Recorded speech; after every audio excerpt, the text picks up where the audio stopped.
Hello welcome back to chalk and slate. वैसे statue I think अभी आप में से कुछ लोग रुक गए होंगे, बट क्या आप सब कोई असली में रुके हुए हो? चलो मैं चेक करता हूँ, जरा स्पेस में चलता हूँ। तो मैं आ गया हूँ स्पेस में। अब मैं जरा आप लोग को देखूंगा तो यार अर्थ रोटेट कर रहा है, रिवॉल्व भी कर रहा है, तो आप सब तो मुझे मोशन में नजर आ रहे हो। ये तो बड़ा कंफ्यूजिंग है यार, रेस्ट में होकर भी मोशन में। तो रेस्ट एंड मोशन में क्यों कंफ्यूज खड़े? चलो प्यारो करते हैं कुछ काम। स्टार्ट करते हैं मोशन इन वन डायमेंशन लेकर न्यूटन बाबा का नाम। I know that was a bad one, but ये वीडियो बहुत अच्छी होने वाली है। आज की वीडियो में हम मोशन इन वन डायमेंशन को पढ़ेंगे, जो कि सीबीएसई और आईसीएसई के रिलेटेड बहुत ही इंपॉर्टेंट चैप्टर है। आज की वीडियो में हम physical quantities, scalar, vector, distance, displacement, speed, velocity, acceleration, linear motion की ग्राफिकल रिप्रेजेंटेशन, लीनियर मोशन की equation and various type of numericals करेंगे। बट ये सब तो पढ़ाई लिखाई की बातें होती रहेंगी, बट इन सबसे ऊपर हमारा एक बोनस, हम सुनेंगे अनसुने किस्से एक अनसंग हीरो की, जो है मिस्टर एप्सिलॉन। मिस्टर एप्सिलॉन, जी हाँ, मिस्टर एप्सिलॉन जो रहता है पास्कल प्रोविंस में, उसके अनसुने किस्से जो काफी मजेदार हैं और इंटरेस्टिंग है। तो उन सबको सुनेंगे, तो किस बात की देरी है, चलिए स्टार्ट करते हैं हमारा आज का topic motion in one dimension. चलिए तो स्टार्ट करते हैं हमारा पहला टॉपिक, फिजिकल क्वांटिटीज। अब ये फिजिकल क्वांटिटीज क्या होते हैं? तो physical quantities are those quantities that can be measured. अब ये हुआ बुकिश डेफिनेशन, इसको सिंपली हम देख सकते हैं कि सपोज एक पेन है, आप उस पेन को मेजर कर सकते हो, सपोज 20 सेंटीमीटर। तो इस तरह की क्वांटिटीज जिसे हम मेजर कर सकते हैं, उसी को हम कहते हैं फिजिकल क्वांटिटीज। अब फिजिकल क्वांटिटीज को ही दो ब्रॉड कैटेगरीज में बांट दिया गया है, स्केलर क्वांटिटीज और वेक्टर क्वांटिटीज। अब ये स्केलर और वेक्टर क्वांटिटीज क्या है? तो scalar quantities are those quantities which have magnitude. अब ये मैग्नीट्यूड क्या है? तो सपोज किसी चीज का मास है 5 केजी और 5 किलोग्राम। अब ये 5 केजी क्या है? ये 5 केजी ही उस बॉडी का मास है, मास का मैग्नीट्यूड है मैं कहूंगा। तो ये 5 केजी खुद भी दो चीज से कंप्राइज है, ये जो मैग्नीट्यूड है दो चीजों से मिलकर बना है। सबसे पहला क्या है? तो 5 जो है वो है एक न्यूमेरिकल वैल्यू और केजी है यूनिट। यूनिट बहुत जरूरी है किसी भी चीज के मैग्नीट्यूड को पूरा करने के लिए, क्योंकि अब आप मास को केजी में मेजर करते हो, बट आप डिस्टेंस को तो केजी में मेजर नहीं करोगे, डिस्टेंस के लिए मीटर लाओगे। अगर आपको टाइम को नापना है तो उसे तो मीटर में नहीं नापोगे, उसे तो सेकंड में नापोगे। तो अलग अलग तरह की क्वांटिटीज को मेजर करने के लिए अलग अलग यूनिट्स हैं। Scalar quantities are those physical quantities which have magnitude only. अब इसमें कुछ एग्जांपल्स ले लो, जैसे डिस्टेंस, और we can say that time और मास। अब आता है हमारा वेक्टर क्वांटिटीज। अब ये वेक्टर क्वांटिटीज क्या है? तो vector quantities are those quantities which have magnitude as well as direction. अब इससे मैं क्या कहना चाहता हूं, तो चलो थोड़ा पीछे चलते हैं, स्केलर क्वांटिटीज को ही पकड़ते हैं। स्पीड एक स्केलर क्वांटिटी है। तो अगर मैं कहूं कि कोई इंसान किसी स्पीड से जा रहा है, तो इस वक्त मैं उसका स्केलर क्वांटिटी यानी स्पीड के बारे में बात कर रहा हूं। बट अगर मैं कहूं कि कोई इंसान किसी गिवन स्पीड से नॉर्थ की तरफ जा रहा है, ईस्ट की तरफ जा रहा है या वेस्ट की तरफ जा रहा है, तो यहाँ पे मैं उसका स्पीड तो बता ही रहा हूँ, साथ में डायरेक्शन भी बता रहा हूँ। तो यही आता है वेक्टर। तो वेक्टर क्वांटिटीज क्या है? तो अकॉर्डिंग टू द डेफिनेशन बहुत सिंपल सी बात है, वेक्टर क्वांटिटीज वो क्वांटिटीज है जिसके पास मैग्नीट्यूड है और डायरेक्शन है। हाँ, बट फिजिक्स में वेक्टर क्वांटिटीज को रिप्रेजेंट करने का एक अलग तरीका है, जैसे कि वेलोसिटी को पकड़ो। अब वेलोसिटी एक वेक्टर क्वांटिटी है, जो अभी हम आगे देखेंगे कि वेलोसिटी होता क्या है। तो वेलोसिटी को एक्सप्रेस करने के लिए हम v लिखते हैं, उसके ऊपर एक एरो लगाते हैं। ये एक्सप्रेस करता है कि वो v एक वेक्टर क्वांटिटी है, या फिर हम v को थोड़ा बोल्ड लेटर में भी लिख सकते हैं, दैट्स इट। तो इतना सा था हमारा वेक्टर क्वांटिटीज। अब हम पढ़ेंगे रेस्ट एंड मोशन के कॉन्सेप्ट को। ये फिजिकल क्वांटिटीज का बहुत सिंपल सा बात था, जो कि चैप्टर का इनिशियल स्टार्टर था। जो आपको जानना था physical quantities, scalar quantity, vector quantity, बहुत सिंपल है। स्केलर क्वांटिटीज के अगर मैं दोनों को डिफरेंशिएट कर दूं, तो scalar quantities are those quantities which have magnitude. Vector quantities are those quantities which have magnitude as well as direction. Scalar quantities के कुछ एग्जांपल ले लेते हैं, जैसे कि मास, लेंथ, टाइम। वेक्टर क्वांटिटीज के कुछ एग्जांपल ले लेते हैं, जैसे कि डिस्प्लेसमेंट, वेलोसिटी, एक्सेलरेशन। ठीक है, तो अब हम आगे बढ़ते हैं हमारे नेक्स्ट टॉपिक की तरफ, जो कि है रेस्ट और मोशन। बट वेट, अभी हम सुनेंगे अपने अनसंग हीरो मिस्टर एप्सिलॉन की कहानी। तो मिस्टर एप्सिलॉन रहते हैं पास्कलपुर में। पास्कलपुर एक विलेज है जिस मिस्टर एप्सिलॉन एक सिंपल सा लड़का है जो आसपास की चीजों को बहुत अच्छे से ऑब्जर्व करता है। इस विलेज का एक बहुत ही क्रूएल सा राजा है, बट बड़ा ही बेवकूफ है, जिसका नाम है लुइस डम्बो। और मिस्टर इस विलेज पास्कलपुर में और भी काफी लोग हैं, बट राजा के एक चहेता और फ्लैटरर चापलूस है, जो कि है मिस्टर क्रेन, जो कि मिस्टर एप्सिलॉन की जिंदगी में कुछ ना कुछ प्रॉब्लम क्रिएट करते ही रहता है, राजा की एक क्यूट सी बेटी की है। तो चलिए हम सुनाते हैं आपको एक बार की बात है, ये जो पास्कलपुर के राजा है, जो थोड़े इडियट से हैं, बेवकूफ से, मिस्टर लुइस डम्बो जा रहे थे जंगल पे शिकार करने, और उसी जंगल में बैठा था ट्राइबल कम्युनिटी का राजा, बाहुबली वाला खतरनाक कालकेट। और उसी जंगल में टहलने गया था हमारा हीरो मिस्टर एप्सिलॉन। होता क्या है कि अपनी चैरियट में बैठकर मिस्टर लुइस डम्बो जा रहे थे और चुपचाप एक चेयर पे बैठा देख रहा था उन्हें कल्कि। अब दोनों ही राजा, अब कल्कि को ये बात बुरी लग गई कि मैं यहाँ पे रेस्ट पे बैठा था, ये चला गया, मुझे कुछ बोला भी नहीं। यही सेम थिंग होता है लुइस डम्बो के साथ, उसका भी ईगो बहुत बड़ा है। उसे क्या लगता है कि मैं यहाँ पे चैरियट में चुपचाप बैठा हूँ और ये बदमाश अपने चेयर पे बैठ के चले जा रहा है, अपने चेयर पे बैठ के जाए जा रहा है ये करके। तो दोनों जब फिर आमने सामने आते हैं तो दोनों में एक हीटेड डिबेट हो जाता है कि मैं तो अपने चैरियट पे चुपचाप बैठा था, ऐसा लुइस डम्बो कहते हैं कि मैं अपने चैरियट पे चुपचाप बैठा था, तुम चले जा रहे थे अपनी कुर्सी पे बैठ के और तुमने मुझे ग्रीट नहीं किया। सेम थिंग ये कल्कि भी बोलता है कि मैं अपने चेयर पे चुपचाप बैठा था, तुम चैरियट पे बैठ के चले जा रहे थे। तो अब दोनों में एक कंफ्यूजन हो जाता है, एक डिबेट हो जाता है, और दोनों ही पावरफुल, दोनों ही कम दिमाग वाले, एक वार हो सकता था। तो उसी समय आता है हमारा हीरो मिस्टर एप्सिलॉन। एप्सिलॉन हर चीज को बहुत अच्छे से ऑब्जर्व करता था। ये बोलता है कि योर मैजेस्टी, आप भी और आप भी दोनों ही सही हो। एक्चुअल में प्रॉब्लम क्या है? पॉइंट ऑफ रेफरेंस की। तो जी हाँ, आप समझते हैं ये रेस्ट क्या होता है। तो सबसे पहले डेफिनेशन पढ़ते हैं। A body is said to be in rest if it does not change its position with respect to its immediate surrounding. Similarly, a body is said to be in motion if it changes its position with respect to its immediate surrounding. तो अब अगर हम देखें, suppose जो हमारा Louis Dumbo था, ये खुद को पॉइंट ऑफ रेफरेंस माने तो वो खुद तो रेस्ट पे चैरियट पे बैठा हुआ था, तो वो तो चुपचाप था। बट उसके अकॉर्डिंग ये जो हमारा कल्कि था, ये अपनी पोजीशन बदल रहा था, वो लुइस डम्बो से दूर जा रहा था। तो उसकी परसेप्शन में ये जो कल्कि है वो मोशन में है। सिमिलरली अगर ये कल्कि देखे लुइस डम्बो को, तो ये कल्कि खुद को पॉइंट ऑफ रेफरेंस मान रहा है, खुद वो रेस्ट में है, बट उसके लिए जो लुइस डम्बो है वो उससे दूर चले जा रहा है, तो वो मोशन में है। तो that's it, rest and motion are relative concept. Actual में यूनिवर्स में कोई भी चीज रेस्ट में नहीं है, हर चीज मोशन में है। जैसे हमने स्टार्टिंग में देखा था, आप सब स्टैच्यू में खड़े थे, तो उसके बाद भी ये अर्थ मूव कर रहा है, रोटेट कर रहा है, रिवॉल्व कर रहा है, तो कहीं ना कहीं आप सब मोशन में हो। तो रेस्ट और मोशन में एक्चुअल में डिपेंड करता है सिर्फ आपका पॉइंट ऑफ रेफरेंस। अगर सपोज ये पॉइंट ए है और एक पॉइंट बी है, अगर पॉइंट ए को हम पॉइंट ऑफ रेफरेंस मानते हैं और बी ए के पास आ रहा है या ए से दूर जा रहा है, तो हम बोलेंगे बी मोशन में। अगर हम B को पॉइंट ऑफ रेफरेंस मानते हैं और A अगर B के पास आ रहा है या दूर जा रहा है, तो A मोशन में है। तो दैट्स इट, यही था हमारा रेस्ट और मोशन। चलिए बढ़ते हैं हमारे नेक्स्ट टॉपिक की तरफ, जो कि है डिस्टेंस और डिस्प्लेसमेंट। और जी हाँ, डिस्टेंस और डिस्प्लेसमेंट दोनों ही फिजिकल क्वांटिटीज हैं।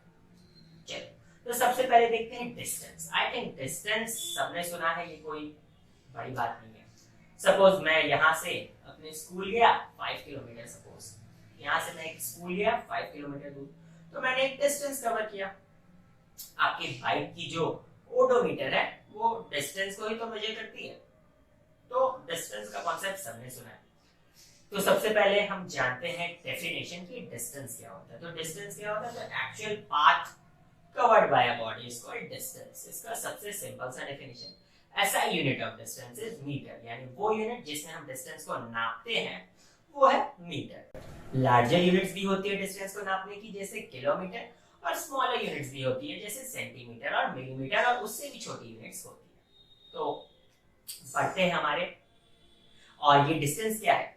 क्या ये डिस्टेंस वेक्टर क्वांटिटी है या स्केलर क्वांटिटी है? तो अगर मैं आपसे पूछूं कि डिस्टेंस को आप कैसे एक्सप्रेस करोगे तो आप कहोगे कि 5 मीटर। तो 5 मीटर में 5 क्या है? एक न्यूमेरिकल वैल्यू है, मीटर क्या है? एक यूनिट है। यानी डिस्टेंस को एक्सप्रेस करने के लिए सिर्फ आप उसके मैग्नीट्यूड को बता रहे हो। तो डिस्टेंस क्या है? एक स्केलर क्वांटिटी। अब डिस्टेंस के ही कंपैरिजन में देखते हैं डिस्प्लेसमेंट को। तो डिस्प्लेसमेंट क्या है? The shortest distance between two points, ये है डिस्प्लेसमेंट। और डिस्प्लेसमेंट क्या है? तो डिस्प्लेसमेंट एक वेक्टर क्वांटिटी है, क्योंकि डिस्प्लेसमेंट में आपके पास magnitude as well as direction भी होता है। जैसे कि किसी ने 5 मीटर डिस्टेंस कवर किया, बट डिस्प्लेसमेंट के केस में बोलोगे कि किसी बॉडी ने 5 मीटर खुद को नॉर्थ की तरफ डिस्प्लेस किया। तो बस इतना सा माइनर सा डिफरेंस है डिस्टेंस और डिस्प्लेसमेंट के बीच में। अच्छा, इस डिस्प्लेसमेंट में हमने बोला था the shortest path between two points is called displacement. ठीक है, तो चलो इसे हम एक छोटे से प्रॉब्लम से समझते हैं। तो आ जाते हैं वापस हमारे पास्कल में। तो पास्कल में ये जो मिस्टर एप्सिलॉन है, एक बार की बात है, ये जो राजा था लुइस टम्बो, इसकी बेटी को सांप ने काट लिया, और उस सांप से बचने का एक ही इलाज था, एक जड़ी बूटी जो कि एक गिवन हाफ एन आवर के टाइम में लेके आना था। तो आप जैसे देख सकते हो स्क्रीन पे, एक बहुत लंबी सी जर्नी कवर करके जानी थी और लेकर आनी थी वो जड़ी बूटी, जो कि हाफ एन आवर में तो पॉसिबल ही नहीं था। कैसे ना, एक बड़ा सा सर्कुलर सा ट्रैक था, उसी से होकर आपको जाना पड़ेगा। तो ये बहुत मुश्किल था। ये काम राजा ने सौंपा मिस्टर क्रे को और मिस्टर एप्सिलॉन को। अब राजा का ऑर्डर था, भाई बेटी को उसकी बचाना है। तो मिस्टर क्रे बेचारे बहुत फुर्ती से जा रहे थे, अपने इस कर्व पाथ में जाए जा रहे थे, जल्द से जल्द पहुंचने की कोशिश कर रहे थे। पर एप्सिलॉन जो सब कुछ ऑब्जर्व करता था, उसने क्या किया? उसने इस पॉइंट और इस पॉइंट के बीच की शॉर्टेस्ट दूरी को ट्रैवल करने का सोचा, और उसने जल्दी से जाकर वो जड़ी बूटी ले आया और राजा की बेटी को बचा लिया। तो यहाँ पे हमने देखा जो मिस्टर क्रे ने ट्रैवल किया पूरा टोटल पाथ, वो था डिस्टेंस। यानी मिस्टर क्रे ने डिस्टेंस कवर किया, और ये जो स्टार्टिंग पॉइंट और एंड पॉइंट जहाँ पे जड़ी बूटियां मिल रही थी, उन दोनों के बीच का जो शॉर्टेस्ट डिस्टेंस था, जो कि मिस्टर एप्सिलॉन ने कवर किया, वही था डिस्प्लेसमेंट। तो हम ऐसा भी बोल सकते हैं कि displacement is the shortest distance between two points. और आप ये भी बोल सकते हो डिस्प्लेसमेंट का फॉर्मूला कि final point minus initial point. और ये फाइनल पॉइंट और इनिशियल पॉइंट में कंफ्यूज मत होना। जहां से मिस्टर क्रे और मिस्टर एप्सिलॉन ने शुरुआत की थी, वो थी आपकी इनिशियल पॉइंट, और जहां पे जाकर वो दोनों ने अपनी जर्नी को एंड किया, वो था फाइनल पॉइंट। तो ये जो फाइनल पॉइंट है, इनिशियल पॉइंट है, इन दोनों पॉइंट को जोड़ रहा है सबसे छोटा सा दूरी, वही है डिस्प्लेसमेंट। जबकि डिस्टेंस में वो जो एक्चुअल पाथ उस जर्नी में कवर किया गया, वही था डिस्टेंस। तो डिस्टेंस और डिस्प्लेसमेंट को समझना और ध्यान में रखने का सबसे सिंपल तरीका है इन दोनों को डिस्टिंक्शन करके पढ़ना। तो सबसे पहले हमने देखा कि डिस्टेंस क्या है, तो actual distance covered by a body. Displacement क्या है? तो सिंपल सी बात है, the shortest distance between two point is the displacement, that's it. Distance एक स्केलर क्वांटिटी है, डिस्प्लेसमेंट एक वेक्टर क्वांटिटी है।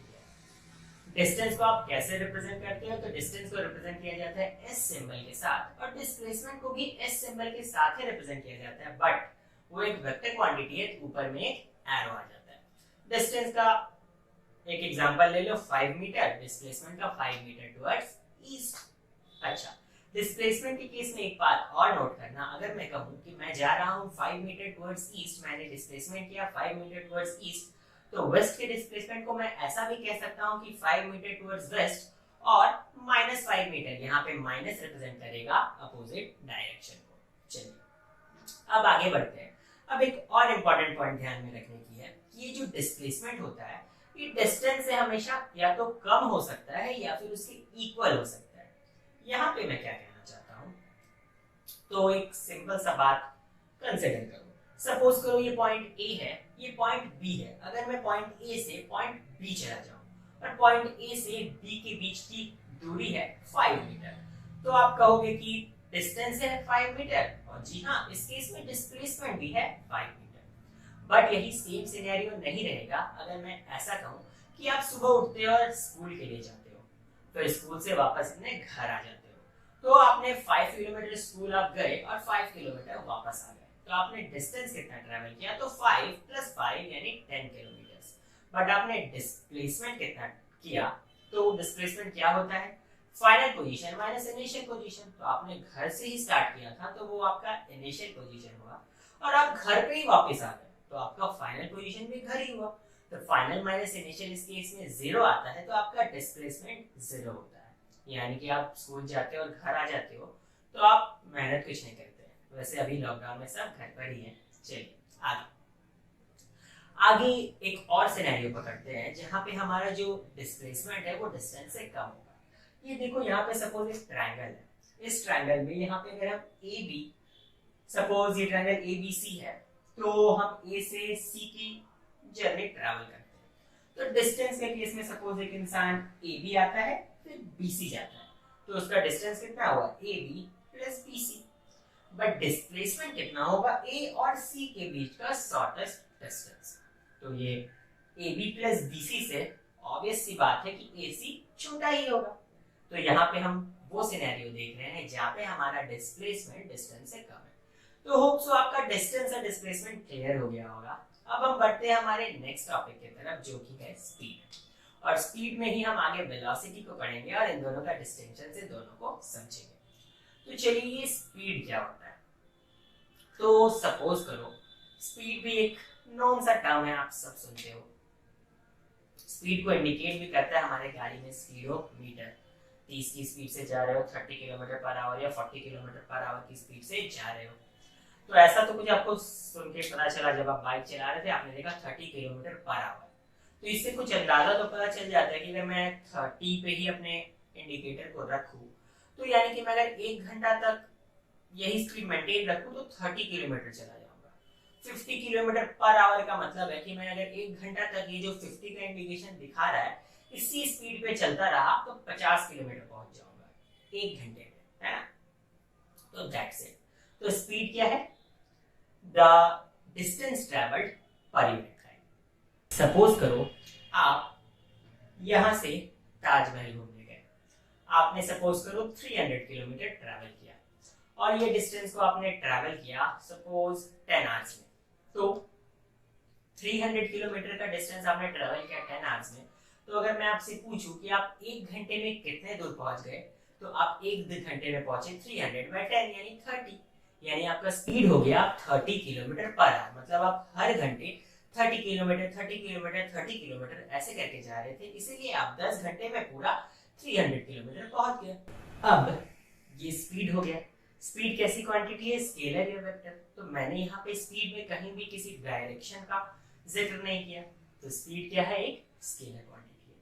अब एसआई यूनिट ऑफ स्पीड क्या है, तो एसआई यूनिट ऑफ स्पीड निकालने से पहले हम लोग एसआई यूनिट ऑफ स्पीड खुद से डिराइव करते हैं।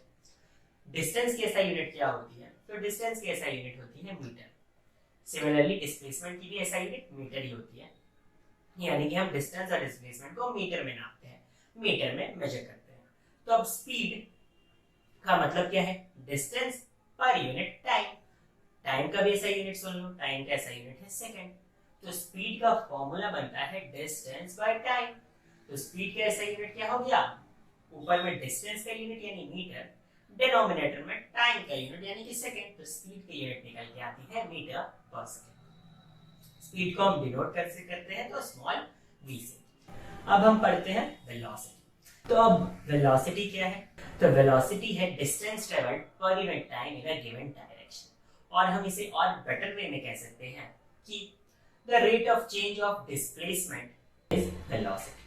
वेलोसिटी को भी हम v से ही रिप्रेजेंट करते हैं, बट ऊपर में एक एरो लगता है, जैसे हमने स्टार्टिंग में पढ़ा था कि किसी भी वेक्टर क्वांटिटी में हम एरो हेड लगा के उसे दिखाते हैं। चलिए अब आगे हम स्पीड और वेलोसिटी में फिर से डिस्टिंक्शन करते हैं और उसे समझते हैं। स्पीड क्या था, distance travelled per unit time. Velocity क्या था, displacement per unit time. That's it. Speed एक स्केलर क्वांटिटी है, वेलोसिटी एक वेक्टर क्वांटिटी है। स्पीड का ऐसा यूनिट क्या होता है, तो हाँ यहाँ पे ये दोनों सेम है, मीटर पर सेकेंड और मीटर पर सेकेंड। स्पीड के पास क्योंकि वो स्केलर क्वांटिटी तो सिर्फ मैग्नीट्यूड है, वेलोसिटी के पास magnitude as well as direction है। अब स्पीड का जरा फॉर्मूला निकालते हैं कि स्पीड को निकाला कैसे जाता है। तो डेफिनेशन से इसका फॉर्मूला बन जाता है distance travelled per unit time. अब वेलोसिटी का फॉर्मूला निकालते हैं। तो वेलोसिटी क्या होता है, डिस्प्लेसमेंट बाय टाइम, है ना। बट वेलोसिटी के केस में आपको क्या करना है, इनिशियल पोजीशन और फाइनल पोजीशन के बीच का डिफरेंस निकालना है और उस डिफरेंस को आपको डिवाइड बाय टाइम करना है, तब आप जान पाओगे कि क्या होता है वेलोसिटी। तो वेलोसिटी है वो जीरो भी हो सकता है और लेस देन स्पीड भी हो सकता है। अब वेलोसिटी जीरो कैसे हो सकता है, तो चलो इसे आप ही के एग्जांपल से समझते हैं। सपोज आप घर से स्कूल के लिए निकले, 5 किलोमीटर गए, स्कूल से वापस घर आ गए, 5 किलोमीटर फिर से यानी 10 किलोमीटर का डिस्टेंस ट्रैवल किया, टाइम लिया 10 घंटे, तो यानी 1 किलोमीटर पर आवर, बहुत बढ़िया जी, स्पीड निकल गया। बट वेलोसिटी कितना होगा, वेलोसिटी का फॉर्मूला होता है डिस्प्लेसमेंट बाय टाइम। आपका डिस्प्लेसमेंट कितना हुआ, हमने थोड़ी देर पहले ही देखा था, आपका डिस्प्लेसमेंट जीरो हुआ ना, क्योंकि आपका इनिशियल पोजीशन भी घर था, फाइनल पोजीशन भी घर है, तो दोनों के बीच का डिस्टेंस आई मीन डिफरेंस तो जीरो हो गया। तो डिस्प्लेसमेंट अगर जीरो है तो velocity that is displacement by time वो भी जीरो है। तो इस वजह से आपका इस केस में वेलोसिटी जीरो होता है। वैसे इन सब कॉन्सेप्ट्स को हम न्यूमेरिकल्स में फिर से करेंगे। तो चलिए अब हम बढ़ते हैं हमारे कुछ और कॉन्सेप्ट्स की तरफ। सबसे पहला टॉपिक है हमारा यूनिफॉर्म स्पीड। अब ये यूनिफॉर्म स्पीड क्या है, सपोज करो आप पहले डेफिनेशन ही देख लेते हैं। When a body travels equal distance in equal interval of time, then the body is said to be possessing uniform speed or the body is said to be traveling with uniform speed. अब इसका मतलब क्या है, तो अब suppose करो ये point A है, मैं यहाँ से स्टार्ट किया, 1 सेकंड के बाद मैं 5 मीटर गया, फिर एक और 1 सेकंड बीता, फिर 5 मीटर गया, फिर और 1 सेकंड बीता, फिर 5 मीटर गया।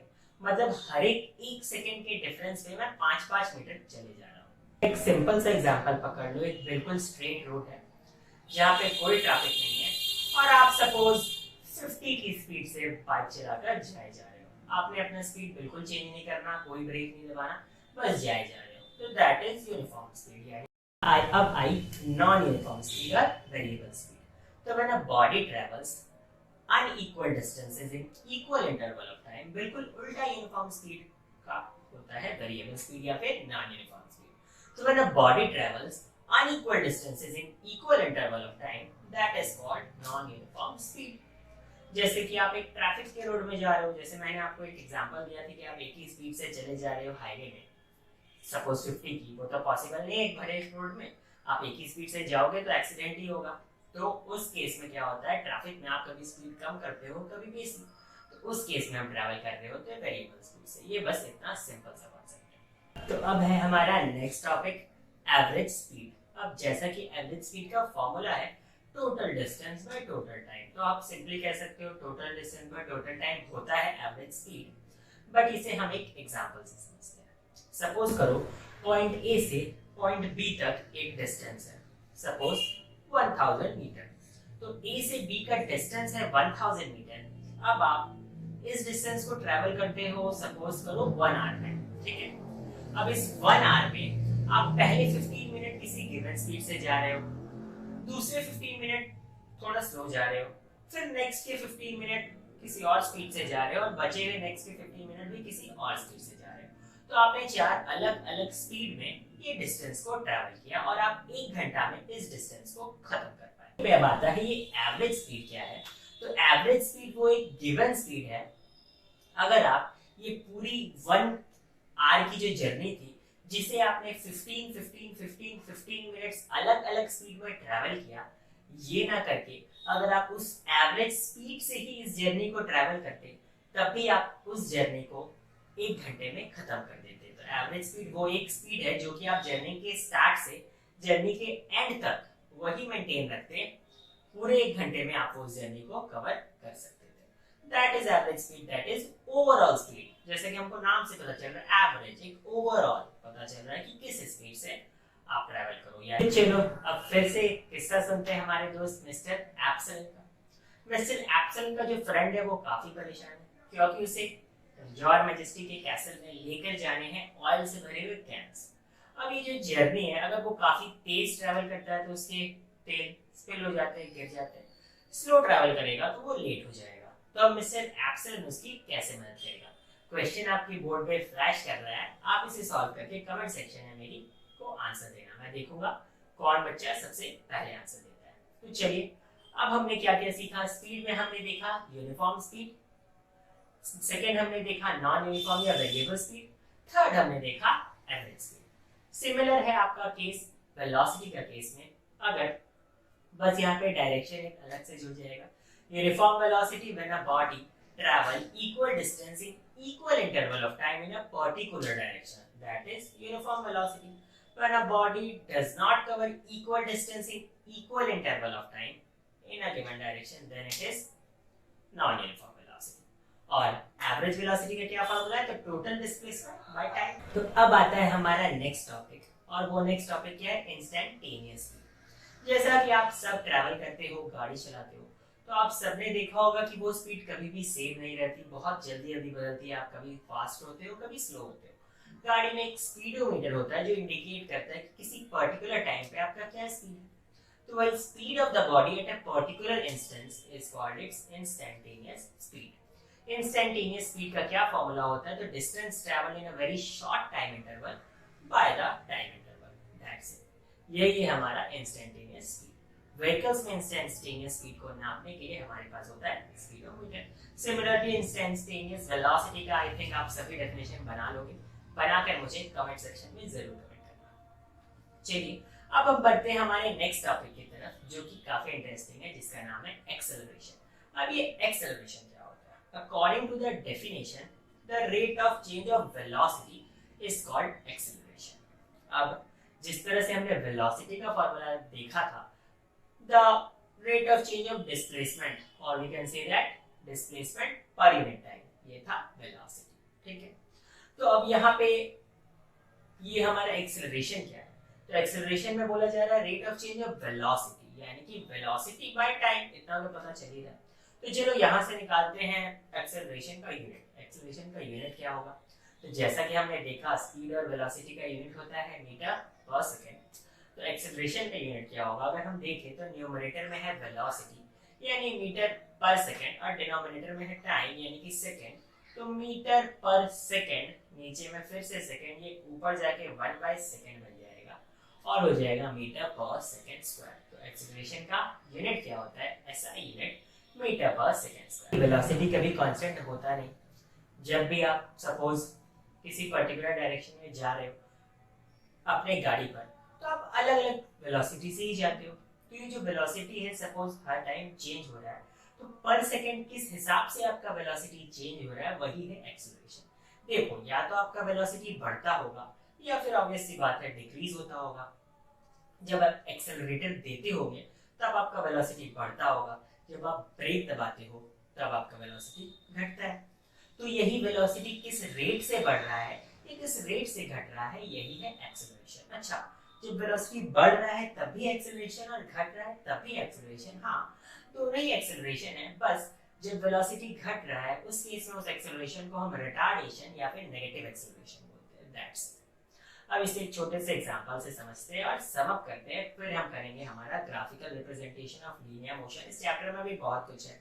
फिर हम लीनियर मोशन की जो इक्वेशंस है उसे डिराइव करेंगे ग्राफिकल मेथड से और सिंपल मेथड से, नॉर्मल इक्वेशन के मेथड से, और साथ ही साथ बहुत सारे न्यूमेरिकल प्रॉब्लम्स करेंगे। पहले आप 5 मीटर पर सेकंड की स्पीड से जा रहे थे जब आपने एक्सेलरेटर दिया कुछ समय के लिए, और 5 सेकंड बाद अब आपकी स्पीड हो गई है 10 मीटर पर सेकंड। तो अब मैं आपसे पूछूं कि आपका एक्सेलरेशन क्या हुआ? तो जैसे कि एक्सेलरेशन क्या होता है? Rate of change of velocity, है ना, वेलोसिटी पर यूनिट टाइम। तो आप देखोगे कि पहले आपका इनिशियल वेलोसिटी, और यही देखो हमने पढ़ा था ना u, तो इनिशियल वेलोसिटी ही u होता है। तो इनिशियल वेलोसिटी था 5 और फाइनल वेलोसिटी मतलब कि एक्सेलरेट होने के बाद, एक्सेलरेशन दिया जब आपने, उसके बाद जो वेलोसिटी हो गई वो कितना हो गई? 10 मीटर पर सेकंड। तो दोनों के बीच का डिफरेंस यानी आपकी वेलोसिटी में चेंज कितना आया? पहले 5 मीटर पर सेकंड था, अब 10 मीटर पर सेकेंड हो गया। तो दोनों के बीच में चेंज कितना आया? तो 10 माइनस 5 यानी 5 मीटर पर सेकेंड का ही आया। और आपने टाइम कितना लगाया? 5 सेकेंड।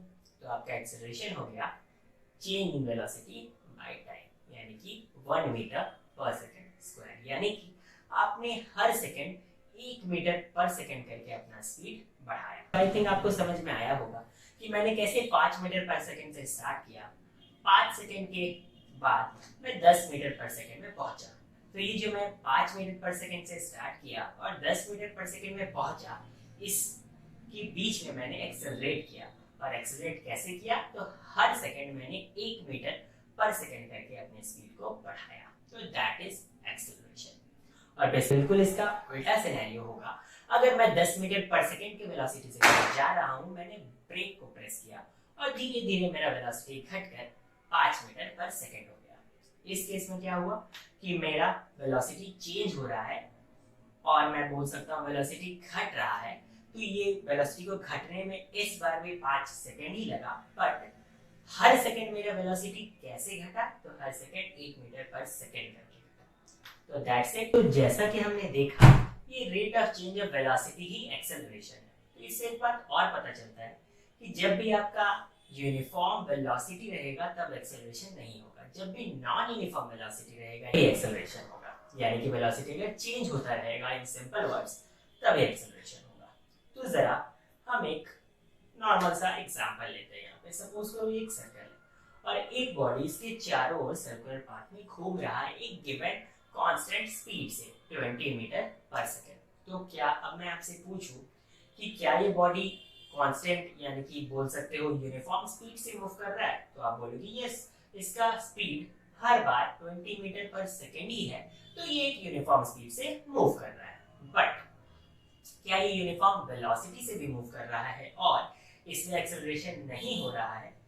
तो इसका आंसर होगा कि नो, ये यूनिफॉर्म वेलोसिटी से मूव नहीं कर रहा है, because velocity is a vector quantity. ये दो चीज पे डिपेंड कर रहा है, एक आपका वेलोसिटी का magnitude as well as direction. और एक सर्कल में हर मोमेंट पे आप अपना डायरेक्शन बदलते हो, तो सर्कल में हर मोमेंट पे डायरेक्शन बदला जा रहा है, तो वेलोसिटी कांस्टेंट नहीं है, ये यूनिफॉर्म वेलोसिटी नहीं है।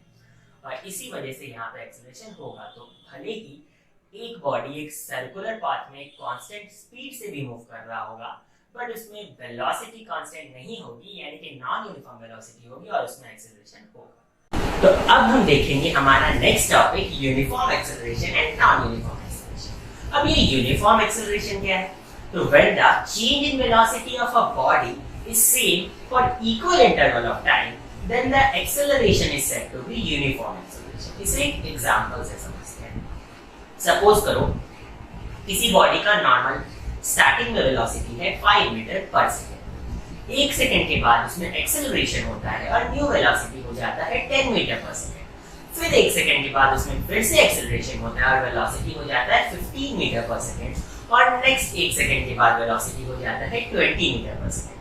तो आपने नोट डाउन किया कि यहाँ पे हर 1 सेकेंड में वेलोसिटी 5 मीटर पर सेकेंड करके ही बदल रहा था, यानी कि change in velocity that is acceleration her case में 5 मीटर पर सेकेंड स्क्वायर ही था।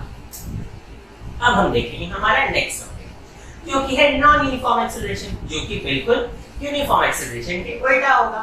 यानी कि when the change in velocity of a body is not equal or not same for equal intervals of time, that is suppose किसी body ने start किया 5 metre पर second पे, 1 सेकेंड के बाद उसका वेलोसिटी चेंज होकर 8 मीटर पर सेकेंड हो गया और फिर 1 सेकेंड के बाद उसका वेलोसिटी बदल के 10 मीटर पर सेकेंड हो गया। तो फर्स्ट केस में उसका एक्सेलरेशन था 3 मीटर पर सेकेंड स्क्वायर और सेकेंड केस में उसका एक्सेलरेशन था 2 मीटर पर सेकेंड स्क्वायर। तो यहाँ पे जो चेंज था एक्सेलरेशन का वो पहली बार 3 था, दूसरी बार 2 था, यानी एक्सेलरेशन सेम नहीं था। इससे आप ऐसे सिंपली भी समझ सकते हो कि मान लो कोई बॉडी एक्सेलरेट हो रहा है और हर एक सेकेंड एक गिवन एक्सेलरेशन के साथ ही एक्सेलरेट हो रहा है, जैसे कि फर्स्ट वाले एग्जांपल में हो रहा था, हर सेकेंड में 5 मीटर पर सेकेंड स्क्वायर का एक्सेलरेशन का चेंज आ रहा था, तो वो था मेरा यूनिफॉर्म एक्सेलरेशन। और नॉन यूनिफॉर्म एक्सेलरेशन क्या था? जब मेरा एक्सेलरेशन डिफरेंट वेज में बदल रहा है, कभी 3 हो रहा है, कभी 2 हो रहा है, कभी 5 हो रहा है। चलिए अब हमारे एक्सेलरेशन का एक लास्ट टॉपिक देखते हैं जो कि है acceleration due to gravity. Acceleration due to gravity क्या है? तो सबसे पहले देखो, कोई भी बॉडी एक्सेलरेट कब करता है? जब हम उस पे किसी फोर्स को लगाते हैं। जब किसी बॉडी में हम फोर्स लगाते हैं तो या तो वो एक्सेलरेट होता है, और अगर हम फोर्स लगा के बॉडी को रोकने की कोशिश करते हैं तो वो रिटार्ड होता है। यानी एक्सेलरेशन या रिटार्डेशन के लिए फोर्स का होना जरूरी है। ये सेकंड चैप्टर में हम पढ़ेंगे। तो अब ये हम जानते हैं सब कि अर्थ हमें अपनी ग्रेविटी से अपनी ओर हमेशा खींचते रहता है, एक फोर्स लगाते रहता है हम पे। तो जब भी एक्सेलरेशन ग्रेविटी की वजह से होता है तो वही होता है एक्सेलरेशन ड्यू टू ग्रेविटी। तो कभी भी किसी बॉडी का फ्री फॉल हो रहा होता है, मतलब बॉडी अर्थ की ग्रेविटी में गिर रहा होता है, तो उस केस में क्या होता है कि एक गिवन फोर्स के साथ अर्थ उस बॉडी को अपनी तरफ खींच रहा होता है, तो वो बॉडी एक्सेलरेट भी हो रहा होता है। और इस केस में जो एक्सेलरेशन होता है वो यूनिफॉर्म एक्सेलरेशन होता है। एक्सेलरेशन ड्यू टू ग्रेविटी का वैल्यू है 9.8 मीटर पर सेकंड स्क्वायर। आप उसे इजीली न्यूमेरिकल्स को और इजियर बनाने के लिए बोल सकते हो 10 मीटर पर सेकंड स्क्वायर। अब एक एग्जांपल लेते हैं। सपोज करो ये मार्कर यहाँ से गिरना स्टार्ट करता है। इनिशियली इसका वेलोसिटी है 0 मीटर पर सेकंड, बट 1 सेकंड के बाद एक्सेलरेट होकर इसका वेलोसिटी हो जाएगा 10 मीटर पर सेकंड। फिर 1 सेकंड के बाद और बढ़ जाएगा वेलोसिटी 10 मीटर पर सेकंड स्क्वायर के हिसाब से एक्सेलरेशन होकर नया वेलोसिटी हो जाएगा 20 मीटर पर सेकंड। फिर 1 सेकंड के बाद फिर से एक्सेलरेशन होगा कितने का? 10 मीटर पर सेकंड स्क्वायर का, और नया वेलोसिटी हो जाएगा 30 मीटर पर सेकंड। सिमिलरली इसका उल्टा, सपोज करो इस मार्कर को मैं ऊपर की तरफ फेंकता हूं 30 मीटर पर सेकंड के वेलोसिटी के साथ, बट क्योंकि अभी अगेंस्ट द ग्रेविटी जा रहा है, ग्रेविटी से नीचे खींचने की कोशिश कर रहा है, तो ये स्लो डाउन हो जाएगा। उस केस में क्या होगा? हर एक सेकंड में इसमें रिटार्डेशन होगा, यानी 1 सेकंड के बाद इसका रिटार्डेशन हो गया 10 मीटर पर सेकंड स्क्वायर का, तो इसका नया वेलोसिटी बन गया 20 मीटर पर सेकंड। फिर 1 सेकंड के बाद इसका रिटार्डेशन होगा, नया वेलोसिटी कितना हो जाएगा? 10 मीटर पर सेकंड। और ऐसे करके फिर 1 सेकंड के बाद इसका वेलोसिटी हो जाएगा 0 मीटर पर सेकंड। तो वो वहां जाकर एक बार के लिए सिंपल स्मॉल इंस्टेंट्स के लिए रुकेगा और वापस नीचे आ जाएगा। तो यहीं पे खत्म होता है हमारा acceleration due to gravity and free fall. अब हम समझेंगे graphical representation of linear motion. तो चलिए स्टार्ट करते हैं। Graphical representation of linear motion. तो अभी लीनियर मोशन क्या है? मैंने सोचा था आपको मैं किसी टाइम पे बताऊंगा, जो कि मैं चैप्टर के स्टार्टिंग में भी बता सकता था। तो लीनियर मोशन क्या होता है कि जब भी कोई बॉडी एक स्ट्रेट लाइन में ट्रैवल करता है तो उसे कहते हैं लीनियर मोशन। इस केस में डायरेक्शन चेंज नहीं होता। नोट डाउन करो, लीनियर मोशन के केस में there is no change in direction. ठीक है, there is no change in direction. तो जब हम लोग ग्राफ बनाते हैं और कुछ ग्राफ्स को देखते हैं तो उस केस में डिस्प्लेसमेंट और डिस्टेंस, या फिर मैं ऐसा कहूं डिस्टेंस टाइम ग्राफ और डिस्प्लेसमेंट टाइम ग्राफ सेम होता है, वैसे ही वेलोसिटी टाइम ग्राफ और स्पीड टाइम ग्राफ भी सेम होता है। ठीक है, हम इसमें क्या क्या पढ़ने वाले हैं? तो सबसे पहले हम लोग देखेंगे डिस्प्लेसमेंट टाइम ग्राफ, उसके बाद देखेंगे वेलोसिटी टाइम ग्राफ, और उसके बाद हम लोग देखेंगे एक्सेलरेशन टाइम। तो चलिए एक एक करके स्टार्ट करते हैं। वैसे ग्राफ आई थिंक हम लोग सब जानते हैं, और यहाँ पे जो ये वर्टिकल लाइन होता है और एक हॉरिजॉन्टल लाइन होता है, तो हॉरिजॉन्टल लाइन एक्स एक्सिस होता है और वर्टिकल वाला वाई एक्सिस होता है। ये जहाँ से स्टार्ट होता है उसे हम लोग ओरिजिन। ठीक है, हमेशा याद रखना ग्राफ के टाइम पे जब हम लोग टाइम को रिप्रेजेंट करेंगे तो टाइम को हमेशा एक्स एक्सिस में रिप्रेजेंट करेंगे, और बाकी जो हमारी दूसरी फिजिकल क्वांटिटीज है, जैसे फर्स्ट केस में डिस्प्लेसमेंट है तो वो वाई एक्सिस में जाएगा, सेकंड केस में वेलोसिटी है तो वो वाई एक्सिस में जाएगा, और थर्ड केस में हमारा एक्सेलरेशन है तो वो वाई एक्सिस में जाएगा। तो चलिए अब हम स्टार्ट करते हैं। उससे पहले हम एक और टर्म को जान लेते हैं जो कि है स्लोप। अब ये स्लोप क्या होता है, और मैं ऐसा कहूंगा स्लोप ऑफ अ लाइन क्या होता है। तो फिलहाल क्लास 9 में स्लोप के बारे में आपका इन डिटेल नहीं है, बस आप इतना जानो कि slope of a line is defined as the tangent of the angle which the line makes with the positive x-axis। इसमें मैं कहना चाहता हूँ, सपोज करो मेरा ये एक लाइन है,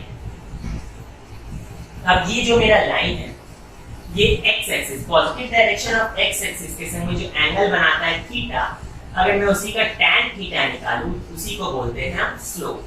tan थीटा क्या होता है? तो tan theta p by b होता है, परपेंडिकुलर बाय बेस। ये ट्रिग्नोमेट्रिकल चैप्टर में आपने पढ़ा होगा। यानी कि हम लोग बोल सकते हैं परपेंडिकुलर बाय बेस। तो यहाँ पे मान लो ये एक ऐसे करके मैं एक ट्रायंगल बना दूं, तो ये वाला जो लाइन है, सपोज मैं इसे इसका वैल्यू a देता हूँ और यहाँ से यहाँ का वैल्यू b देता हूँ, तो इस केस में मेरा स्लोप होगा ये लाइन का a बाय b। इसे हम आगे वेलोसिटी टाइम ग्राफ में देखेंगे। तो चलिए स्टार्ट करते हैं पहला टॉपिक, डिस्प्लेसमेंट टाइम ग्राफ। तो इस डिस्प्लेसमेंट टाइम ग्राफ में मैंने y एक्सिस की तरफ डिस्प्लेसमेंट को रिप्रेजेंट किया है, x एक्सिस की तरफ टाइम को रिप्रेजेंट किया है। टाइम को हमने सेकंड्स में लिया है और डिस्प्लेसमेंट को मीटर में।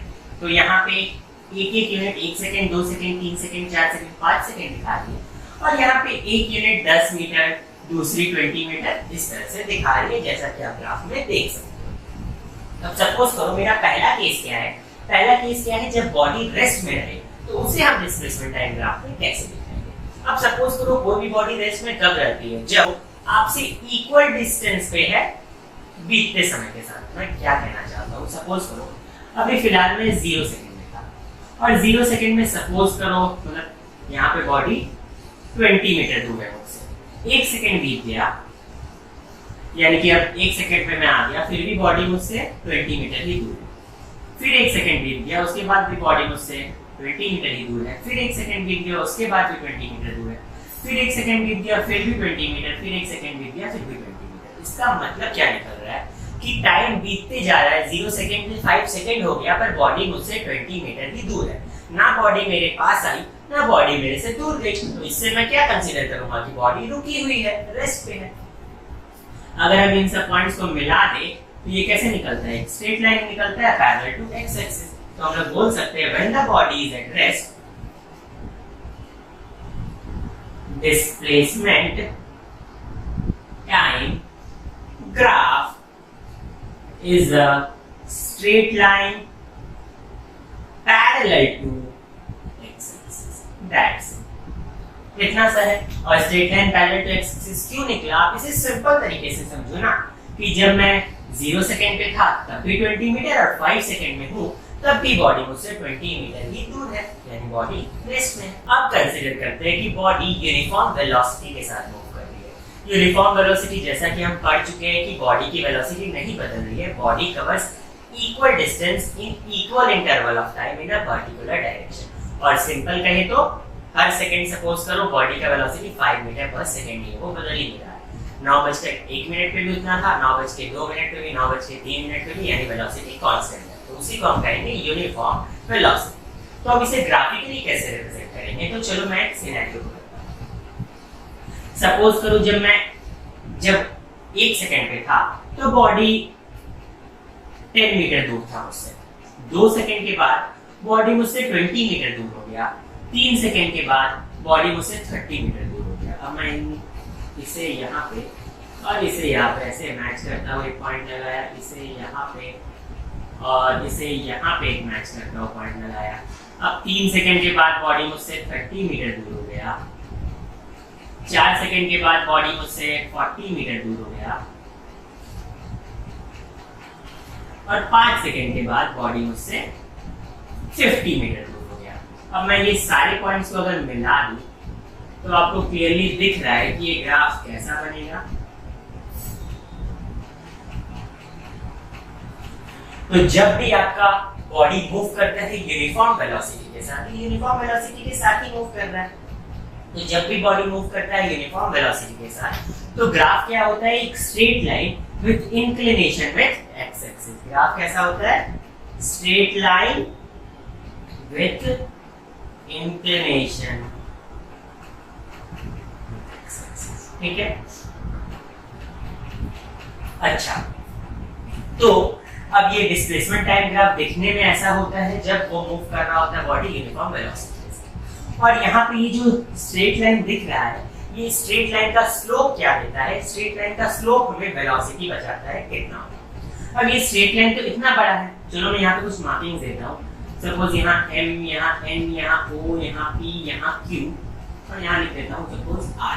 तो अब मैं OM का स्लोप निकालूं या ON का स्लोप निकालूं, या यहाँ पे दोनों O हो गया क्या, यहाँ O डैश है, O डैश का स्लोप निकालूं, OP का स्लोप निकालूं या OQ का स्लोप निकालूं, हर केस में वेलोसिटी सेम ही आएगा। क्यों? क्योंकि ये कौन सा वेलोसिटी से मूव कर रहा है, यूनिफॉर्म वेलोसिटी से। अच्छा, अब ये स्लोप क्या होता है? स्लोप जैसा कि हमने पढ़ा था कि ये जो लाइन है मेरा OQ, या फिर ये जो स्ट्रेट लाइन दिख रहा है आपको, ये positive direction of x axis के संग में जो एंगल निकालता है उसका टेंजेंट। इतना कंफ्यूज मत हो, इतना समझो। आप इस स्ट्रेट लाइन के लिए QR by OR कर लेना। अगर आपको स्लोप निकालना है तो QR by OR। अगर आपको OP का स्लोप निकालना है, OP का स्लोप निकालना है तो आप क्या कर दो, P यहाँ पे नाम दे दो कुछ, मैं S दे देता हूँ, तो PS by OS। Similarly suppose आपको OM का स्लोप निकालना है, यहाँ कुछ नाम दे दो A, तो MA by OA। ठीक है, तो QR by OR का स्लोप निकालते हैं। यहाँ पे QR कितना है, QR है 50 और OR कितना है, OR देखो 5, तो जो डिवाइड होके कितना आया 10 मीटर पर सेकेंड। और ऐसे भी आप लोग जानते हो वेलोसिटी का फॉर्मूला क्या होता है, डिस्प्लेसमेंट बाय टाइम ही तो होता है। यहाँ पे भी तो हमने वही किया, डिस्प्लेसमेंट बाय टाइम। और आप किसी भी केस में निकाल के देख लो, अगर आप ओपी के केस में देखोगे स्लोप निकाल के तो कितना होगा 40/4, तब भी आएगा 10 मीटर पर सेकेंड। यहाँ पे आप देख सकते हो थर्ड केस, जब आपका बॉडी मूव कर रहा है नॉन यूनिफॉर्म वेलोसिटी के साथ। यहाँ पे आप देख सकते हो जब टाइम 1 सेकेंड है तब मेरा मुझसे बॉडी का डिस्प्लेसमेंट, सपोज बॉडी 10 मीटर दूर है। जब 2 सेकेंड होता है तो बॉडी 30 मीटर दूर हो जाती है, और जब 3 सेकेंड होता है तो बॉडी 60 मीटर दूर हो जाती है। तो यहाँ पे अलग अलग केसेस में अलग अलग वेलोसिटी से बॉडी जा रहा है, तभी वो अलग अलग डिस्टेंस ट्रैवल कर रहा है in equal interval of time. तो उस केसेस में यहाँ पे आपका नॉन यूनिफॉर्म वेलोसिटी है। और इससे हमें पता चलता है कि जब भी नॉन यूनिफॉर्म वेलोसिटी है तो डिस्प्लेसमेंट टाइम ग्राफ क्या होगा, तो डिस्प्लेसमेंट टाइम ग्राफ एक कर्व्ड लाइन होगा। ठीक है, क्योंकि इस केस में बॉडी नॉन यूनिफॉर्म वेलोसिटी के साथ मूव कर रही है, तो बॉडी का हर एक इंस्टेंट में वेलोसिटी तो अलग अलग होगी। तो सपोज करो आपको किसी पर्टिकुलर इंस्टेंट पे वेलोसिटी निकालना पड़े तो क्या करोगे, जैसे कि मैं यहाँ पॉइंट ए पे निकालना चाहता हूँ कि मेरा वेलोसिटी क्या है, तो उस केस में ये जो कर्व लाइन है उससे आपको एक टेंजेंट बनाना होगा। जैसे कि आपका जो कर्व लाइन है, जिस पॉइंट पे आपको निकालना है, सपोज इस पॉइंट पे, तो यहाँ पे एक टेंजेंट का स्ट्रेट लाइन बनाना, ठीक है, जो उससे छूता हुआ निकलेगा। अब ये जो स्ट्रेट लाइन है, इस स्ट्रेट लाइन का स्लोप निकालो। जैसे कि मुझे पॉइंट ए पे क्या वेलोसिटी है ये निकालना था, तो मैंने एक स्ट्रेट लाइन पॉइंट ए को छूता हुआ और मैं सीधा सीधी कहूंगा एक टेंजेंट बना लिया। अब इस जो स्ट्रेट लाइन है मेरा BD, इसका मैं स्लोप निकाल दूंगा और यही स्लोप बताएगा कि क्या है मेरा velocity at the point A. ठीक है, ये एट दैट इंस्टेंट मैं ऐसा बोलूंगा कि 5 सेकंड पे मेरा वेलोसिटी क्या है। ठीक है, तो चलो अब मैं क्या करूंगा BC/CD, क्योंकि ये जो मेरा लाइन BD मैंने बनाया है उसका स्लोप कितना होगा, उसका स्लोप होगा BC/CD। अब ये BC का वैल्यू कितना है, पूरा देखो यहाँ से B to M जो है वो तो पूरा 50 है, बट BC में ये जो छोटा सा CM वाला पोर्शन है वो तो नहीं है ना, तो उसे माइनस कर दो तो यहाँ 10 आ जाएगा। और यहाँ पे CD कितना है, तो यहाँ पे देखो यहाँ से यहाँ पूरा 7 है, बट यहाँ पे इतना दूर तो नहीं है, CD तो इतना सा है, तो उसके लिए हम लोग को पूरा 7 में से माइनस कर दिया। यहाँ पे आया 40/10 यानी कि 4 मीटर पर सेकेंड। तो एट दैट इंस्टेंट वेलोसिटी कितना है, 4 मीटर पर सेकेंड। चलो मूव करते हैं हमारे नेक्स्ट टॉपिक की तरफ, जो कि है वेलोसिटी टाइम ग्राफ। तो अब हम देखते हैं हमारा नेक्स्ट वेलोसिटी टाइम ग्राफ। इसमें मैंने y एक्सिस में वेलोसिटी को डिनोट किया है और x एक्सिस में टाइम को डिनोट किया है। टाइम यहाँ सेकंड्स में है और वेलोसिटी मीटर पर सेकंड। तो चलो अब हम अपना केस 1 देखते हैं, जब वेलोसिटी कांस्टेंट है, मतलब बॉडी का वेलोसिटी नहीं बदल रहा, और मैं इतना कहूंगा कि यूनिफॉर्म वेलोसिटी है, मतलब हर एक इक्वल इंटरवल ऑफ टाइम में बॉडी इक्वल डिस्टेंस ही ट्रैवल कर रहा है इन अ पर्टिकुलर डायरेक्शन, जैसा कि हम जानते हैं यूनिफॉर्म वेलोसिटी। तो अब वही केस को हम देखते हैं। सपोज करो 1 सेकंड में मैं 30 मीटर पर सेकंड में था, फिर 1 सेकंड के बाद अभी भी मेरा वेलोसिटी 30 मीटर पर सेकंड ही मैंने मेंटेन कर रखा है। फिर 1 सेकंड के बाद मैंने अभी भी अपना वेलोसिटी 30 मीटर पर सेकंड ही रखा है, फिर 1 सेकंड के बाद ही 30 रखा है, 5वें सेकंड में भी 30 रखा है। ऐसे मेरा टाइम बढ़ती ही जा रहा है, पर मैंने अपने वेलोसिटी को 30 मीटर पर सेकंड ही मेंटेन रखा है। तो इसका मतलब है मेरा वेलोसिटी नहीं बदल रहा है, वो कांस्टेंट है। तो जब भी वेलोसिटी एक straight line parallel to X axis होगा वेलोसिटी टाइम ग्राफ में, जब भी हमारा graph straight line parallel to X axis होगा, हम बोलेंगे कि वेलोसिटी इज कांस्टेंट। अब हम देखते हैं हमारा सेकंड केस, जब हमारा वेलोसिटी बढ़ रहा है but change in velocity is same for equal interval of time. जैसे कि यहाँ सपोज करो 1 सेकंड पे मेरा वेलोसिटी 10 मीटर पर सेकंड था, फिर 1 सेकंड के बाद जब मैं यहाँ था तो मेरा वेलोसिटी 20 मीटर पर सेकंड हो गया, फिर 1 सेकंड के बाद मेरा वेलोसिटी 30 मीटर पर सेकंड हो गया, फिर 1 सेकंड के बाद मेरा वेलोसिटी 40 मीटर पर सेकंड हो गया। तो आपको यहाँ दिख रहा है हर एक 1 सेकंड के गैप पे मेरा वेलोसिटी कितना बढ़ रहा है, 10 मीटर पर सेकंड बढ़ रहा है। यानी ये कौन सा एक्सेलरेशन है? जब velocity equal change in velocity होता है इक्वल इंटरवल ऑफ टाइम में, तो होता है यूनिफॉर्म एक्सेलरेशन। और मैं इतना कह सकता हूँ ऐसे सिंपल वर्ड्स में कि मेरा एक्सेलरेशन कांस्टेंट है। 10 मीटर पर सेकंड स्क्वायर का जो एक्सेलरेशन है वो हर सेकंड हो रहा है। तो उस केस में मेरा वेलोसिटी टाइम ग्राफ कैसा दिखता है?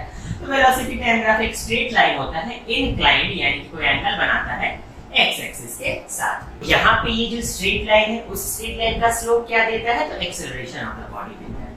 मैं यहाँ पे सपोज लिख देता हूँ m और यहाँ पे लिख देता हूँ n। तो अब यहाँ पे स्लोप ऑफ OM क्या देगा? स्लोप क्या होगा? तो सिंपल याद रखो mn बाय OL। तो mn बाय OL, mn कितना होगा? mn 40 होगा, OL कितना होगा? 4 होगा। तो 40 बाय 4 यानी कि 10 मीटर पर सेकंड स्क्वायर का एक्सेलरेशन। तो slope of velocity time graph क्या देगा? एक्सेलरेशन देगा। तो फर्स्ट केस हमने देखा जब graph parallel to X axis होगा तो क्या होगा? Velocity is constant. Second case में हमने क्या देखा? जब ग्राफ स्ट्रेट लाइन होगा इंक्लाइंड विद एक्स एक्सिस तो यूनिफॉर्म एक्सेलरेशन होगा। और एक्सेलरेशन को फाइंड कैसे करेंगे? तो एक्सेलरेशन को फाइंड करने के लिए हम लोग slope of the straight line निकाल देंगे। अब एक चीज और है, ये जो मेरा वेलोसिटी टाइम ग्राफ होता है, ये वेलोसिटी टाइम ग्राफ का जो एरिया है वो एरिया क्या देता है? तो एरिया डिस्प्लेसमेंट को देता है। वेलोसिटी टाइम ग्राफ में अगर आपको डिस्प्लेसमेंट निकालना है तो आप क्या करोगे? चलो मैं इसी एग्जांपल पे बताता हूं। अगर मुझे डिस्प्लेसमेंट निकालना है तो मैं क्या करूंगा? ये जो मुझे सपोज OM, इसके लिए मेरा कितना डिस्प्लेसमेंट हुआ है वो निकालना है, तो मैं इस ट्रायंगल का एरिया निकालूंगा। ठीक है, इस ट्रायंगल का एरिया निकालो। इस ट्रायंगल का एरिया कितना है? तो ये ट्रायंगल का एरिया होता है half into base into height. तो यहाँ पे अगर मैं ट्रायंगल OMN को पकड़ूं, कौन सा ट्रायंगल? Triangle OMN। तो मेरा MN है हाइट, OM है बेस, तो ये हो जाएगा 40 और 4। तो मेरा एरिया कितना आया? मेरा एरिया आया 80 मीटर स्क्वायर, यानी कि मेरा ये जो डिस्प्लेसमेंट है वो कितना हो गया? 80 मीटर। ठीक है, तो मेरा डिस्प्लेसमेंट निकल गया। अब हम लोग देखेंगे थर्ड केस, जब आपका वेलोसिटी इंक्रीज कर रहा है but the velocity is not increasing, और we can say that the change in velocity is not equal for equal interval of time. और सिंपल वर्ड्स में नॉन यूनिफॉर्म एक्सेलरेशन जब हो रहा है तो उस केस में ये ग्राफ कैसा होगा? आई थिंक ये आप लोग सब गेस कर ही चुके होंगे। हम लोग देखते हैं body is moving with non uniform acceleration, तो उस केस में कैसा होगा वेलोसिटी टाइम ग्राफ? तो एक कर्व लाइन होगा। तो अब हम बढ़ते हैं हमारे थर्ड ग्राफ की तरफ, जो कि है acceleration time. Acceleration time graph में हमारा पहला केस है कि जब बॉडी यूनिफॉर्म वेलोसिटी के साथ मूव कर रहा है। यूनिफॉर्म वेलोसिटी आप सब जानते हैं। यूनिफॉर्म वेलोसिटी में क्योंकि आपका वेलोसिटी चेंज हो ही नहीं रहा, चेंज इन वेलोसिटी है ही नहीं, तो एक्सेलरेशन 0 होता है। तो उस केस में ये ग्राफ कुछ ऐसा होता है। देखो टाइम एक्सिस पे आपका टाइम बढ़ रहा है बट एक्सेलरेशन जो हमने y एक्सिस पे दिखाया है वो बढ़ेगा ही नहीं, क्योंकि एक्सेलरेशन होगा ही नहीं, एक्सेलरेशन तो 0 होगा ना। तो इसी वजह से ग्राफ कैसा होगा? तो a straight line coinciding with x axis. कैसा होगा? Straight line coinciding with x axis. तो ये कब होगा? जब body is moving with uniform velocity, that is acceleration is 0। तो हम देखेंगे हमारा सेकंड केस, जब हमारा change in velocity is equal for equal interval of time, और we can say that body is moving with uniform acceleration और the acceleration is constant. तो उस केस में क्या होगा? चलो हम लोग बनाते हैं। सपोज करो 1 सेकंड पे मेरा एक्सेलरेशन 20 था, 2 सेकंड पे भी 20 था, क्योंकि एक्सेलरेशन तो कांस्टेंट है, मेरा टाइम बदल रहा है पर एक्सेलरेशन वही रह रहा है, तो आपका एक्सेलरेशन कांस्टेंट ही रखो आप। 4 पे भी उतना, 5 पे भी उतना, तो आपका ग्राफ कैसा निकलेगा? एक स्ट्रेट लाइन निकलेगा पैरेलल टू एक्स एक्सिस, इसलिए graph is straight line parallel to X axis. So acceleration time graph is a straight line parallel to x axis if the acceleration is uniform, or we can say that acceleration is constant। तो यहाँ पे जो third case है वो second case का ही थोड़ा modification है। यहाँ पे जो बॉडी एक्सेलरेट ना होकर रिटार्ड हो रहा है, यानी कि बॉडी का वेलोसिटी का जो चेंज है, बॉडी का वेलोसिटी इंक्रीज नहीं हो रहा है किसी रेट से, वो डिक्रीज हो रहा है। तो उस केस में भी क्योंकि ये जो चेंज का रेट है वो तो कांस्टेंट है, भले ही डिक्रीज हो रहा हो, तो ग्राफ में हमारा ये जो लाइन है वो पैरेलल टू एक्स एक्सिस तो रहेगा, बट वो नेगेटिव वाई एक्सिस में आ जाएगा, यानी ये डाउनवर्ड में आ जाएगा। That's it. अब है हमारा लास्ट केस 4, जब बॉडी का एक्सेलरेशन कांस्टेंट नहीं होगा, यानी कि बॉडी नॉन यूनिफॉर्म एक्सेलरेशन के साथ मूव करेगा। उस केस में ग्राफ क्या होगा? एक कर्व लाइन। तो दैट्स इट। यहाँ पे हमारा acceleration time graph, velocity time graph और डिस्प्लेसमेंट टाइम ग्राफ खत्म होता है। बाकी हम ग्राफ पे भी काफी न्यूमेरिकल्स करेंगे और बहुत सारे क्वेश्चंस देखेंगे। अब है हमारा next topic. For motion of bodies moving with uniform acceleration, we have following 3 equations. क्या क्या इक्वेशन है? v equals to u plus at, s equals to ut plus half at square, and v square is equals to u square to as plus 2as। तो यहाँ पे v क्या होता है? Final velocity. Final velocity आप सबको ही जानते हो कि जब मान लो कोई भी बॉडी एक्सेलरेट हो जाता है या रिटार्ड हो जाता है, उसके बाद जो उसका वेलोसिटी होता है वो है फाइनल। u क्या है? इनिशियल वेलोसिटी, यानी एक्सेलरेशन और रिटार्डेशन से पहले का वेलोसिटी। एक एग्जांपल ले लो, सपोज एक बॉडी 5 मीटर पर सेकंड की वेलोसिटी से जा रहा है, तो वो है इनिशियल वेलोसिटी।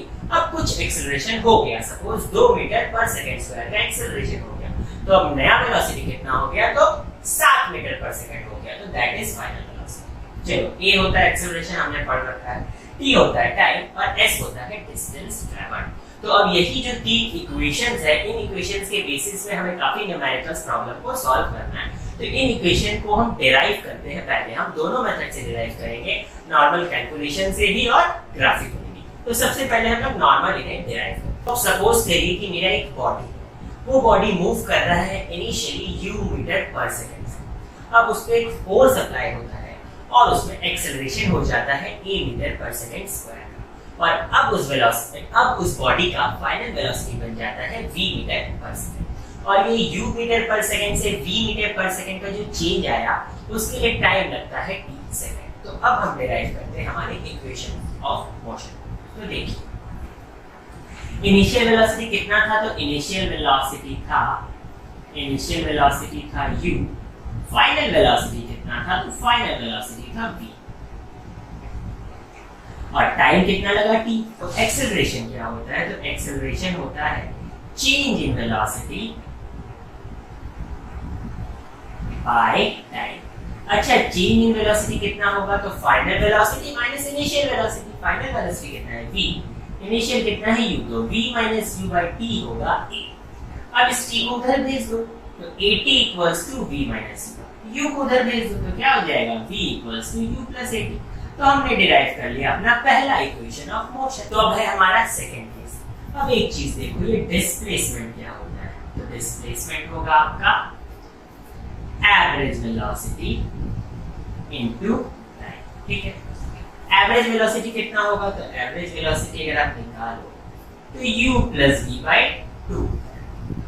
डिस्प्लेसमेंट है s, एवरेज वेलोसिटी की जगह u प्लस v बाय 2 बैठा दो, टाइम की जगह t बैठा दो। अच्छा, पहली इक्वेशन ऑफ मोशन से हमने देखा था कि v equal to u plus 8। तो यहाँ पे हम लोग लिख सकते हैं u, इस v के जगह लिख सकते हैं u प्लस 8। यहाँ बाय 2 है और इनटू t है, यहाँ पे s।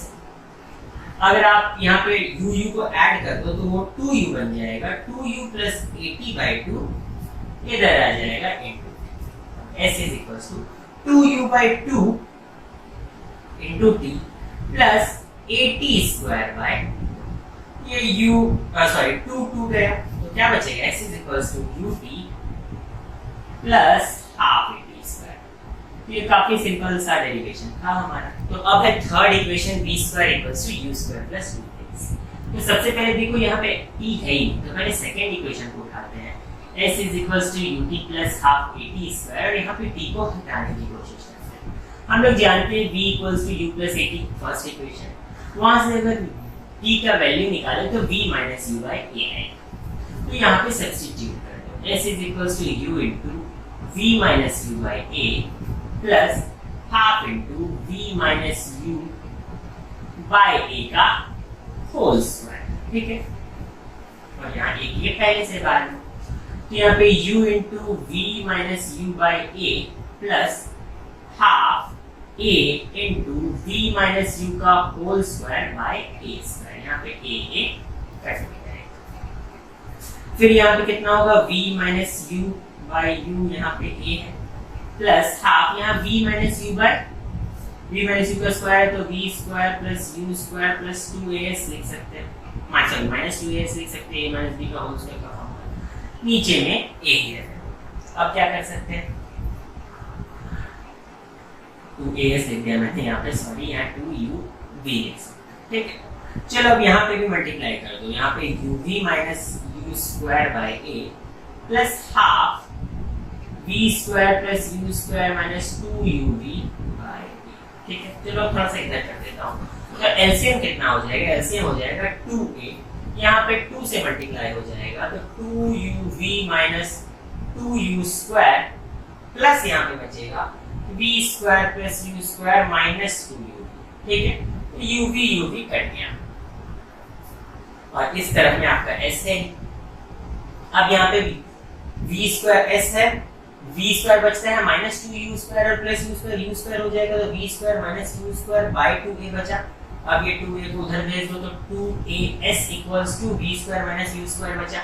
चाहो तो u स्क्वायर को भी इधर भेज दो, तो प्लस u स्क्वायर हो गया, इधर इक्वल्स टू v स्क्वायर हो गया, तो आ गया। अब हम करेंगे हमारा next topic, derivation of equation of motion using graph. तो यहाँ पे देखिए मेरा एक ग्राफ है, जो कि सपोज करो एक बॉडी था मेरा, जो इनिशियल वेलोसिटी u के साथ जा रहा था, उसमें एक्सेलरेशन होता है, फाइनल वेलोसिटी v हो जाता है और इस सब में टाइम t लगता है। तो उसी को हमने यहाँ ग्राफिकली दिखाया है। यहाँ पे टाइम है x एक्सिस में, वेलोसिटी है y एक्सिस में।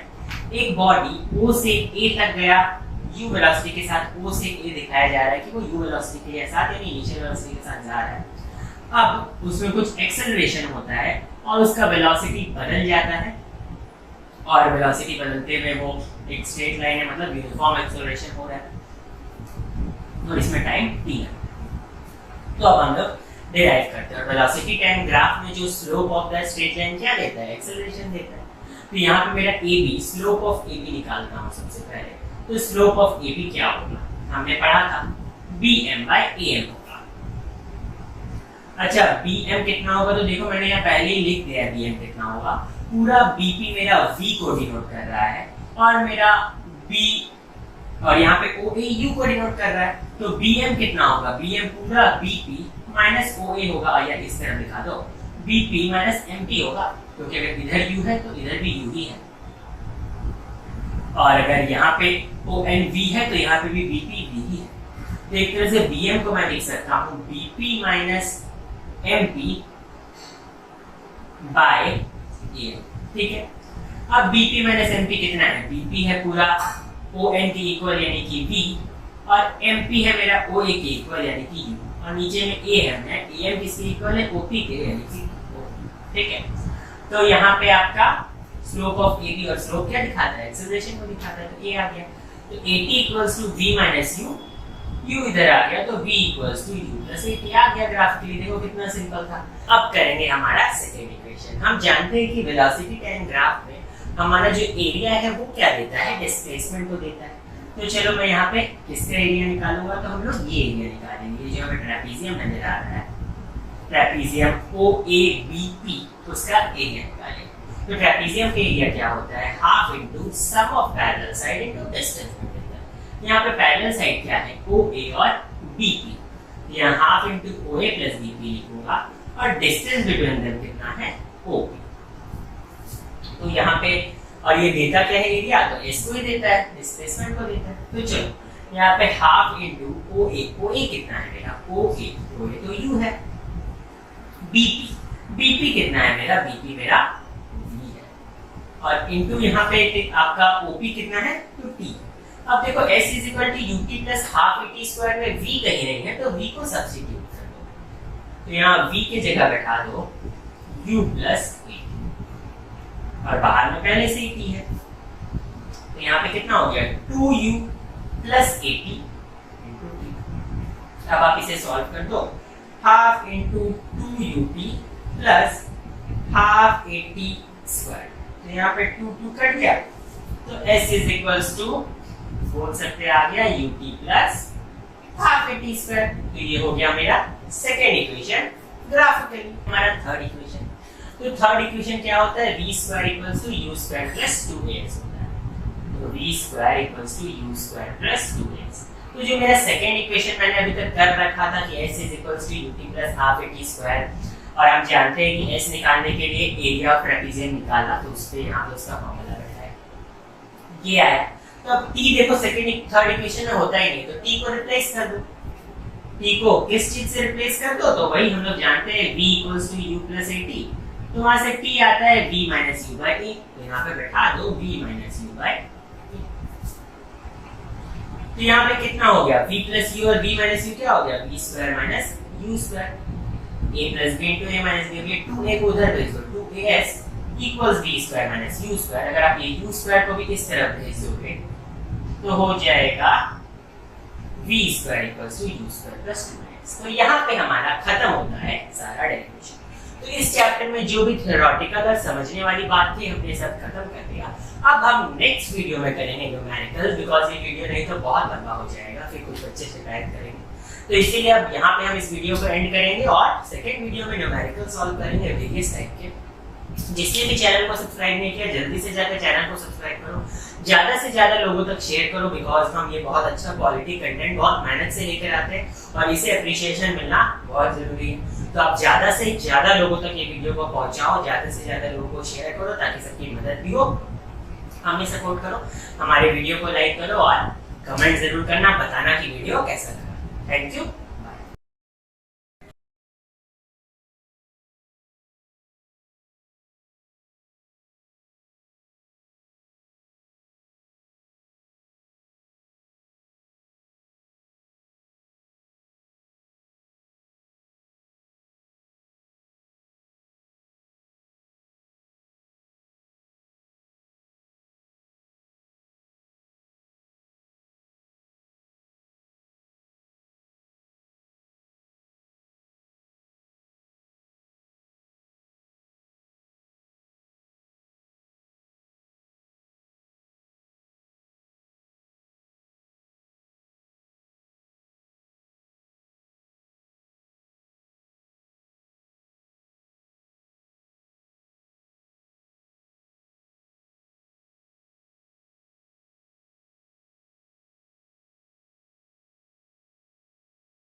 स्पीड क्या है? स्पीड एक रेट है।